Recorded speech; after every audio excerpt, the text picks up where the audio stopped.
Serikali ya Jamhuri ya Muungano wa Tanzania imetoa ufafanuzi mzito kuhusu hali ya kisheria mwenyekiti wa Chama cha Demokrasia na Maendeleo Chadema Tundu Lissu, ikipinga vikali taarifa zinazosambazwa kimataifa zinazomweleza mwanasiasa huyo kama kiongozi wa upinzani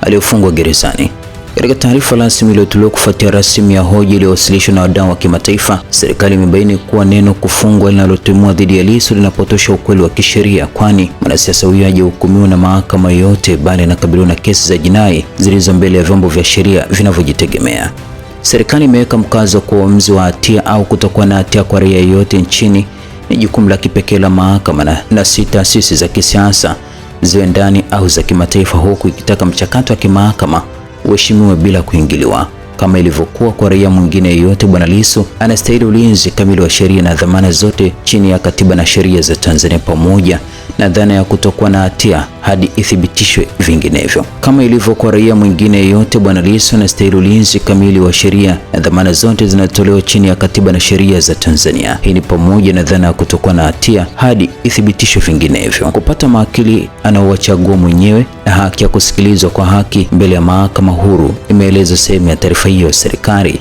Aidha, serikali imejibu madai kuwa mashtaka yanayomkabili mwanasiasa huyo yana misingi ya kisiasa, ikisema kuwa madai hayo ni kuingilia uhuru wa mahakama na jaribio la kutaka wanasiasa watoe maamuzi yao kabla mchakato wa kisheria kukamilika. Imefafanua kuwa muhula utendaji executive hauna mamlaka ya kupanga matokeo ya kesi wala kuielekeza mahakama namna ya kuamuru mashauri, na kwamba kuingilia kati kwa namna yoyote kutakiuka misingi ya utawala wa sheria. Serikali imetoa wito kwa washirika wa kimataifa kuepuka kuweka shinikizo la kisiasa ambalo linalenga kupanga matokeo ya kesi kabla ya wakati, ikiweka mkazo kwa swala lililopo mezani sio utambulisho wa mshtakiwa bali ni uadilifu na uhuru wa mchakato wa kimahakama nchini.